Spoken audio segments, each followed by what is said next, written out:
Hello everyone, welcome back to the channel. In this video, I'll show you how to add subtitles in Synthesia and make your videos easier to understand and more accessible for your audience. First, open your Synthesia project and select the video where you want to add subtitles. Before making any changes, preview your video and check the narration carefully. Now look for the subtitle or caption option in the editor. Depending on your project settings, you can enable subtitles for your video and adjust them according to your content.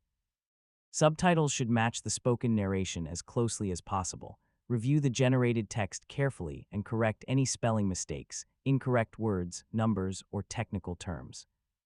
Next, check the timing of the subtitles. Each subtitle should appear when the corresponding words are being spoken. If the timing feels incorrect, make the necessary adjustments. Keep your subtitle text short and readable. Avoid placing too many words on the screen at the same time because viewers may not have enough time to read everything. You should also make sure the subtitles don't cover important parts of your video. Keep them positioned where they are easy to read without blocking the avatar, images, Welcome or to other important visual elements. If you're creating content for an international audience, subtitles can also help viewers who speak different languages or have difficulty understanding the narration.